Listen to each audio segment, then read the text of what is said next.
समाधान।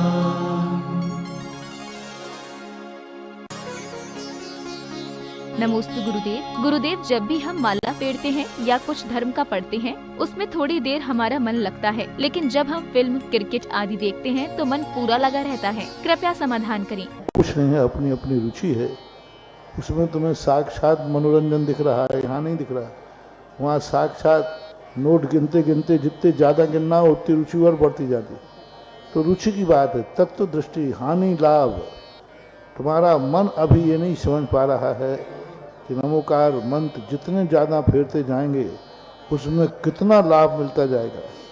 पहली बार नमोकार मंत्र में जितना पुण्य है, दूसरे बार में उससे भी कई गुना, तीसरे बार में उससे गुना, सबसे ज़्यादा पुण्य 108वें बार में बंद होता है, क्योंकि वह 107 बार से मन पवित्र हुआ है, वचन पवित्र हुआ है और उसकी पुनरावृत्ति। तो अब ये लाभ जिसको पता होगा, तो जैसे जैसे माला बढ़ती जाएगी उसकी विशुद्धि बढ़ती जाएगी। शुरू में कम रहेगी लेकिन आगे बढ़ेगी। जो उस हानि लाभ को जानता है, जो उसकी परिभाषा समझता है। अब आप लोग नहीं समझते हैं तो आपकी विशुद्धि घटती जाती है और ज्ञानी की विशुद्धि बढ़ती जाती है। नमोस्तु गुरुदेव। गुरुदेव, पहले और आज भी हम सुनते आ रहे हैं कि भगवान की अदृश्य शक्तियाँ होती हैं। देवगढ़, यक्ष आदि पहले राजा शासकों ने मंदिरों को तोड़ा और प्रतिमाओं को खंडित किया। उस समय ये शक्तियाँ कहाँ थीं? कृपया समाधान करें। पहली बात तो है, जो साक्षात जीवित भगवान होते हैं उनको कोई नहीं तोड़ पाता, वो शक्तियाँ वहाँ रहती है। ये भक्तों के भगवान हैं। इनमें जो शक्तियाँ आती हैं भक्तों की भक्ति से आती है। ये मूर्ति भगवान ने नहीं बनाई है और ना ये मूर्ति को भगवान ने बैठाला है, ये भक्तों ने बैठाला है। जो साक्षात स्वयं भगवान बनते हैं उनको कोई नहीं तोड़ सकता, उनको कोई छू नहीं सकता, कुछ भी नहीं कर सकता। कमर में पत्थर फेंक दिए, कुछ नहीं बिगड़ा, क्योंकि वो स्वयं थे। ये जो मूर्तियाँ हैं ये भक्तों के द्वारा बैठाली हैं। इनमें जो चमत्कार होगा वो भक्तों की भक्ति से होगा, विशुद्धि से होगा। तो आपने जितनी विशुद्धि से मूर्ति बैठा ली है उतना आपके पुण्य से इस मूर्ति की देवता रक्षा करेंगे। इस मूर्ति की हानि होने से भगवान को हानि है कि भक्तों को? बोलो, भगवान को कोई हानि है क्या? तो जब भगवान को हानि नहीं तो भगवान की हानि, तो वहां भगवान का पुण्य काम क्यों करेगा? यहाँ पुण्य करेगा हमारा और आपका। भगवान की मूर्ति और मंदिरों की सुरक्षा भगवान के अतिशय से नहीं होगी, हमारे पुण्य से होगी। क्योंकि इनके बैठने से लाभ हमें है, इनके नष्ट होने से हानि हमें है। तो हमारा पुण्य पाप कम होगा कि आप लोगों के पुण्य की कमी के कारण से मंदिरों में इस प्रकार की दुर्घटनाएं होती हैं। क्योंकि ये मंदिर हमारे लिए हैं, हम लोगों ने बनाए हैं, तो हमारा पुण्य ही यहाँ काम करेगा। एक बात। दूसरी बात है, पाप कर्म के उदय में जब व्यक्ति, उसके ऐसे पाप कर्म के उदय होते हैं, जब तक वो इस प्रकार का कर्म नहीं करेगा उसकी दुर्गति, उसका कर्म कह रहा है ऐसा पाप करो तुझे नरक भेज जाना है, तो उसके पाप ऐसे हो जाते हैं। रावण की दुर्गति होना थी, उसकी मति ऐसी हुई। तो कई बार उन पापी जीवों को पाप कर्म के उदय के आने से उनके मूर्ति आदि के चुराने के भाव हो जाते हैं, क्योंकि उनका विनाश होना निश्चित है। तो कहते ना, विनाशकालीन विपरीत बुद्धि, इसलिए अच्छा। नमोस्तु गुरुदेव। हम लोगों पर ज्यादा कष्ट आते हैं तभी हम ज्यादा भक्ति करते हैं, तो क्या ऐसा मुनि और आचार्यों के साथ भी है? भक्ति का जो भाव होता है दो कारणों से होता है। एक, जब व्यक्ति अपने आप में कमी महसूस करता है।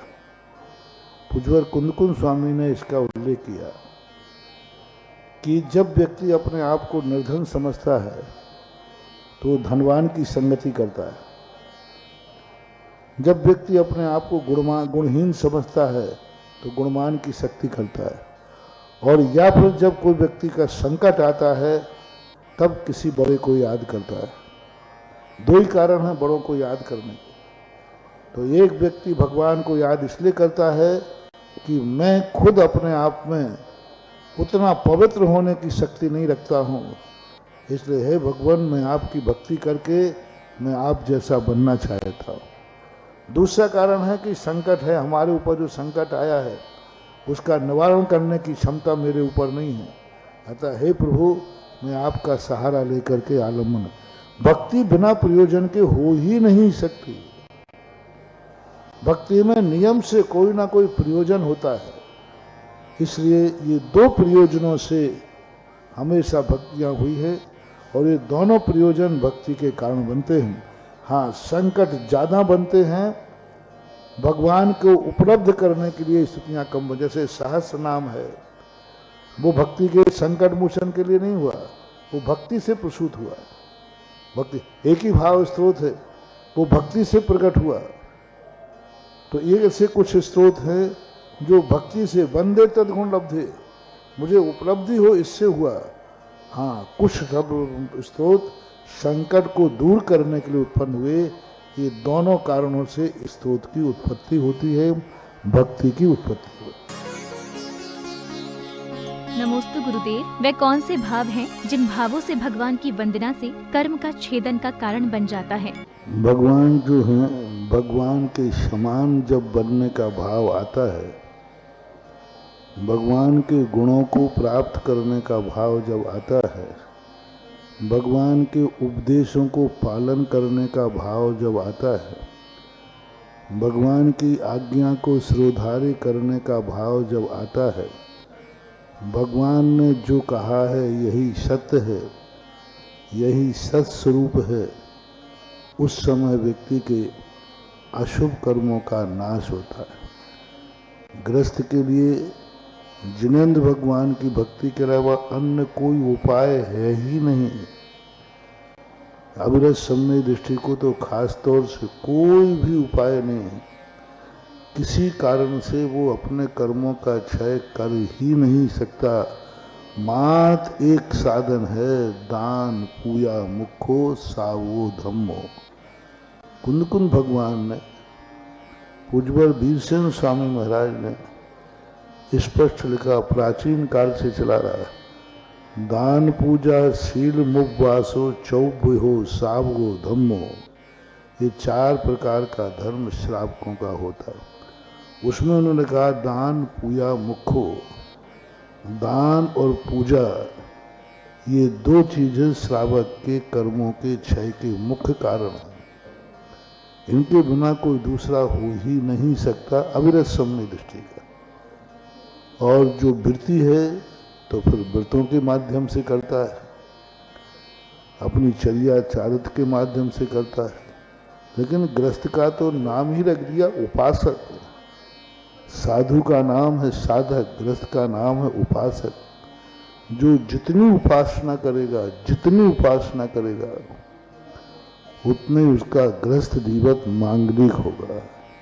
जितनी उपासना का कोई अंत नहीं। जितना उसका भक्ति में मन लगेगा उतना ही गृहस्थ धर्म मांगलिक होगा। इसलिए कहूँ कि तुम्हारा नाम ही है उपासक, ऐसा मानो।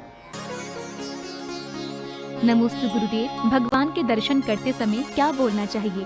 देव, शास्त्र, गुरु, इन तीनों को वंदना करते समय एक ही शब्द कहा, नमोस्तु। आर्यिकाओं के लिए अभी वर्तमान परंपरा में चलता है बंदामी। आगम में परंपरा में नहीं, आगम में इक्षामी, इक्षाकार शब्द का प्रयोग किया। बंदामी शब्द की जो परंपरा है अभी वर्तमान में आर्यिकाओं को चल रही है, लेकिन आगम सम्मत नहीं है। क्योंकि जिनेंद्र भगवान को ही जितनी भी भक्तियाँ की हैं पूज्यवर कुंदकुंद स्वामी ने, उन्होंने अरहंत को, देव को और सुत को अंचेमी, पूज्यमी, बंदामी, नमस्यामी, ये जो शब्द कहे हैं ये देव साध गुरु के लिए प्रयोग किए। किसी भी आगम में कहीं भी किसी भी शास्त्र में आर्यिका को बंदामी शब्द का प्रयोग नहीं मिला। आर्यिका को बदनामी करना चाहिए ऐसा कोई उल्लेख आगे नहीं है वर्तमान में। लेकिन यही परंपरा सभी संगमों में निर्विवाद रूप से आर्यिका को बदनामी शब्द की रूढ़ी परंपरा चल रही है, तो चल रही है, उसका निषेध नहीं करना, लेकिन आगम के परिप्रेक्ष्य में नहीं है। नमोस्तु गुरुदेव। तीर्थंकर बालक का पांडुक शिला पर कलशों से जो अभिषेक होता है, उन कलशों की अवगाहना क्या सभी तीर्थंकरों की एक जैसी होती है या अलग अलग? भुजबल नेमीचंद महाराज ने श्री त्रिलोक सार के अंदर उसका एक समान उल्लेख दो रूप में किया। पहली बात तो हाथी जब ऊपर से चलता है तब 1,00,000 योजन का होता है, जब ऊपर चलता है आकाश में फैल जाता है। लेकिन जैसे जैसे वो स्वर्ग से नीचे की तरफ आता है तो पहले स्वाभाविक है कि उसकी योजना 50,000 हो जाती है, क्योंकि यदि 1,00,000 योजन रखेगा तो मेरू उसके पेट में घुस जाएगा, क्योंकि मेरू 1,00,000 योजन है, पूरा जम्बूद्वीप बीच में मेरू है। अब 1,00,000 योजन है तो यदि वो 1,00,000 बजाएगा तो मेरू उसके पेट के अंदर, हालांकि विक्रिया है लेकिन वो शोभा, तो जैसे ही स्वर्ग से नीचे की तरफ आता है तैसे ही 50,000 तो योजन विक्रिया स्वाभाविक हो जाती है। और जैसे जैसे जैसे अयोध्या की तरफ आता है तो उसका प्रमाण अयोध्या के समान उस समय जहाँ जो हाथी होते हैं उन जैसी वो अपनी छोटी विक्रिया कर लेता है, और ऊपर जाता है तो वो चला जाता है, क्योंकि उसके अंदर जो हाथी के अंदर कितने सूर्ण 32 सूर्णाएँ होते हैं, 32 मुख होते हैं, 32 मुख होते हैं, 32 सूंडाएँ होती है, और एक एक मुख में 2-2 दांत होते हैं। एक एक सूंडा के ऊपर सारा सरोवर है, सरोवर के बीच में कमल है, वहाँ नृत्यांगनाएँ नृत्य करती हैं। जो ऐरावत का वैभव है उसके अनुसार इतना बड़ा वैभव होने में कोई बाधा नहीं, लेकिन फिर भी, और ये भी है कि आकाश में ही, जमीन पे नहीं उतरता वो ऐरावत हाथी।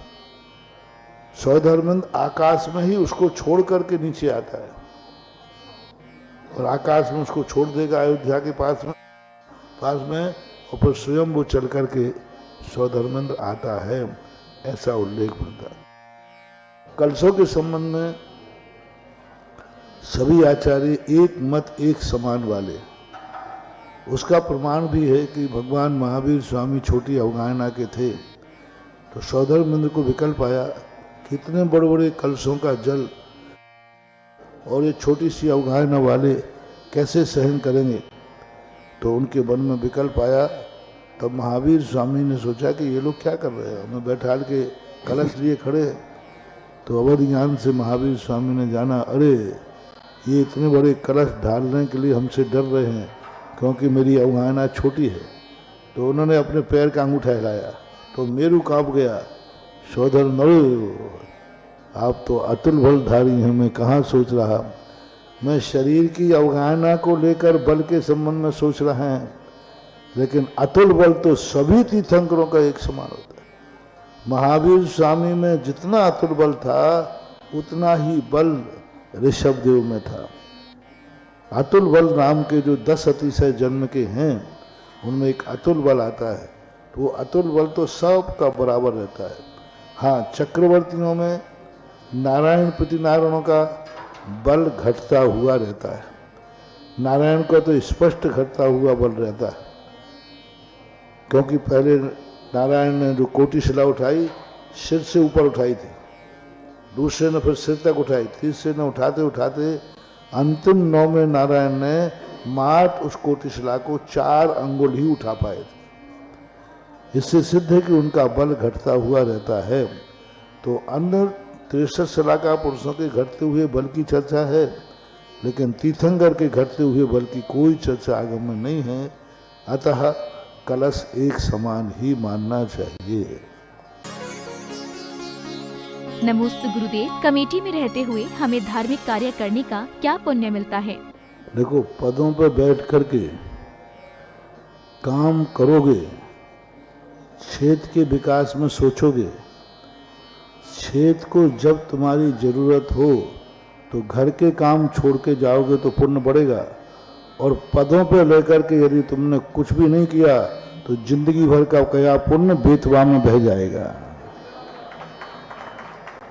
सबसे बड़ा पाप कर्म है, मैं सबसे कहता हूँ, धार्मिक क्षेत्रों के, धार्मिक ट्रस्टों के, सामाजिकों के पदों पर कभी भूल करके यदि बैठ गए हो तो बेईमानी मत करना।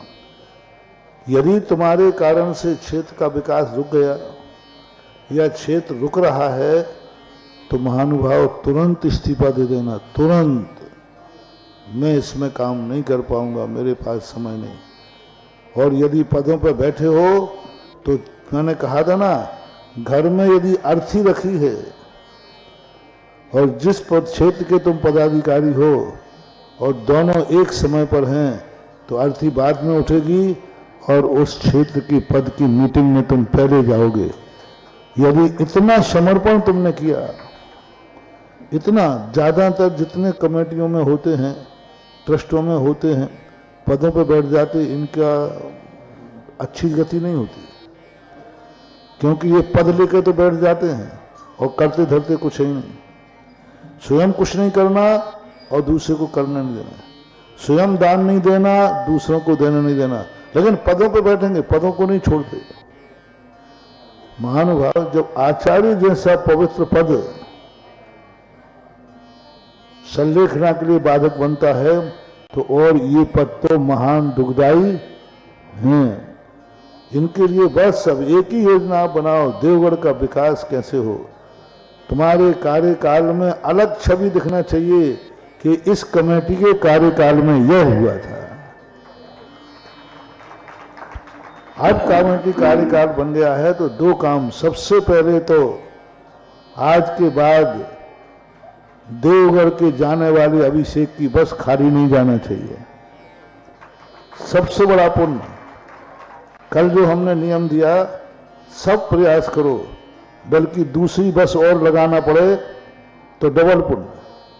शांतिनाथ भगवान भी सोचने लग जाएं, जब से नई कमेटी आई है तब से भक्तों की संख्या, हाँ, एक अकेला भक्त हमारे शास्त्रों में लिखा है, तुमने जो भी धर्म किया है बहुत अच्छा धर्म किया, बहुत बहुत बढ़िया किया, अभी तुम सम्यक दृष्टि की पूर्णता नहीं है, विकलांग है सम्यक दर्शन। कब तक? जो तुमने धर्म किया है उसको देख करके क्या कोई दूसरा प्रभावित हुआ है? क्या तुमने रात्रि भोजन छोड़ा है तो तुम्हें देखकर किसी ने छोड़ा है? तुमने मुनि व्रत पालन किया है कि तुम्हारी मुनिचर्या देखकर कोई मुनि का भाव कर रहा है? तुमने कोई रविव्रत किया है तो क्या दूसरे ने तुम्हें देखकर रविव्रत किया है? उद्यापन इसी को बोलते हैं। तुम्हारे जो नियम हैं उन नियमों से क्या कोई प्रभावित हो रहा है? सबसे बड़ी, मंदिर तुम आते हो, अभिषेक करते हो, पूजन करते हो, सब करते हो, अभी सम्यक दर्शन पूर्ण नहीं है। क्या तुम्हारे मंदिर आने की, अभिषेक की क्रिया को देखकर किसी का मन हुआ है कि मैं भी जैसा आप कर रहे हैं ऐसा मेरा मन भी हो रहा है? इसलिए चर्या वही पालो जो दूसरे को प्रभावित करे। सुधा समाधान। श्री भक्तामर स्तोत्र के 48 श्लोकों के पाठ से टूटे आचार्य मान तुंग जी के 48 ताले ऐसे शक्तिशाली